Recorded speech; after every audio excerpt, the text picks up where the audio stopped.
On a convoqué aujourd'hui à Pékin une réunion du comité départemental de gestion des épidémies pour installer d'abord ce comité, mais également travailler à faire la situation épidémiologique du coronavirus Covid-19, mais également élaborer un plan d'action au niveau du département pour terminer par des recommandations pertinentes.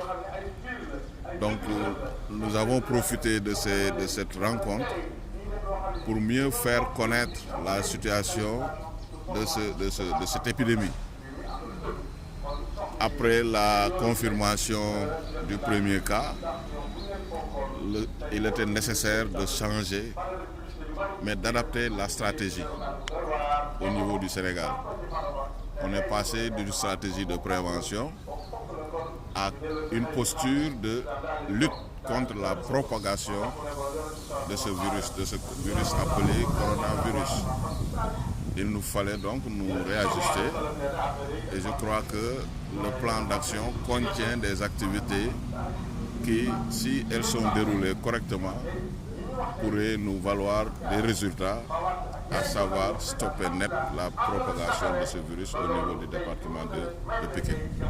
Le département de Pékin qui est très important avec donc des points de rassemblement comme la gare des Baux Maraîchers, le marché de Garo. Est-ce qu'il y a des stratégies très intelligentes qui seront menées pour quand même lutter contre la propagation? Effectivement, nous sommes conscients de la taille et de l'importance de ce département-là en termes de données socio-démographiques. C'est pourquoi nous en avons tenu compte dans l'élaboration de ce plan d'action-là,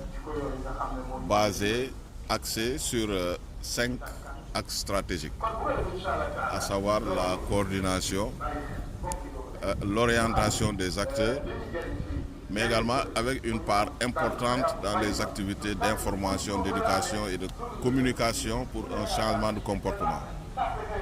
Nous avons aussi comme autre axe stratégique de ce plan d'action-là le renforcement de la surveillance épidémiologique pour finir avec un renforcement, parce que nous en sommes conscients, il faut renforcer les capacités opérationnelles des prestataires.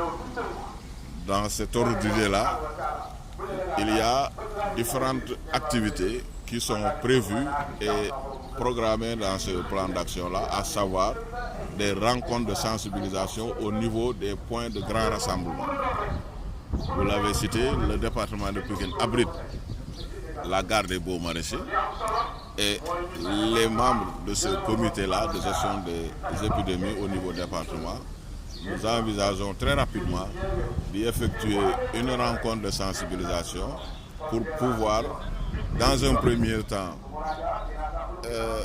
appeler les transporteurs, en tout cas les usagers de cette gare-là, à adopter des comportements et des règles d'hygiène qui leur permettent de les prémunir de ce virus-là. Entre autres activités aussi, nous avons retenu vraiment une leçon de vie à la suite de la leçon de vie initiée, déroulée dans les écoles élémentaires. Nous aurons aussi une leçon de vie dans les collèges et les lycées, mais également les comités locaux de gestion des épidémies seront tenus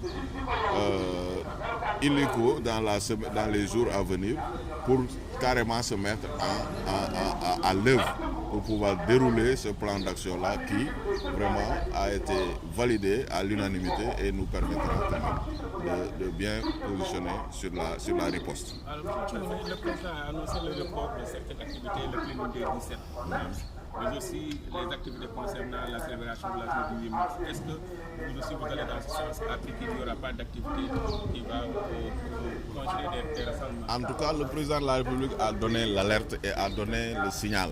C'est un signal qu'il faut savoir décrypter et c'est même une instruction. Il a donné l'exemple en déconseillant, en annulant purement et simplement les manifestations à caractère de rassemblement important de personnes. Vous savez que l'infection, elle est virale et contagieuse, d'où l'adoption de comportements des comportements responsables qui puissent arrêter. Il ne faut pas lui donner un terrain favorable à sa propagation. Donc parmi les modes de transmission là, il y a le contact il y a le contact direct. Donc éviter les contacts directs avec les personnes, ça entre dans le cadre de la prévention de cette propagation de ce virus-là. Donc au niveau national, certaines manifestations à grand rassemblement sont interdites, sont annulées. Mais pourquoi pas au niveau département?